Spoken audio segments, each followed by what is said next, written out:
This PLL reboot was an epic fail, but my version wouldn't be. If I was in charge of the Pretty Little Liars reboot, here's what you'd get. My version would follow these 4 girls, and their Allison would be played by none other than Joey King.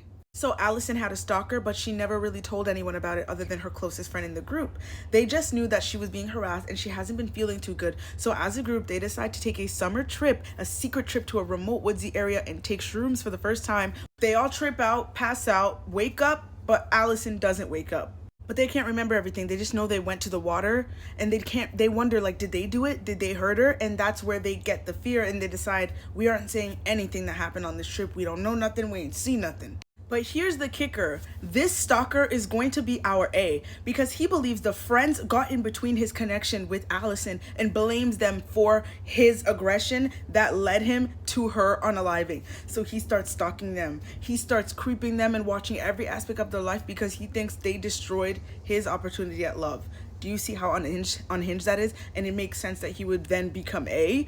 But what's gonna make it more interesting is these friends are not going to speak to each other ever again until these messages start coming through.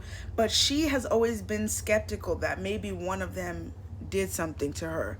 So she's going to start doing her own little investigation. My first new character would be Olivia. She is a girl who finds out that her parents actually kidnapped her and they are not her parents, and she's not a white girl like she thought, and she is Hispanic. Rowan would be my Arya trope, and she would play Ruby, except on my version of the story, we're not romanticizing her relationship with the teacher. We're calling it what it is, a crime. So she's going to be being groomed by her teacher and getting into an inappropriate relationship that leads him to prison. Yeah.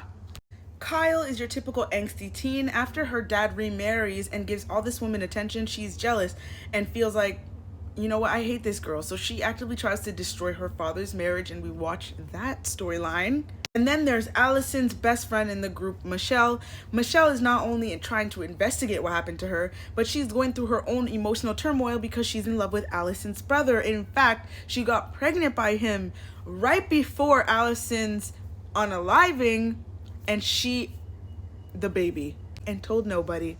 But A seems to know everything. That's how the show goes. This would be my Queen Mel reboot. What do you guys think?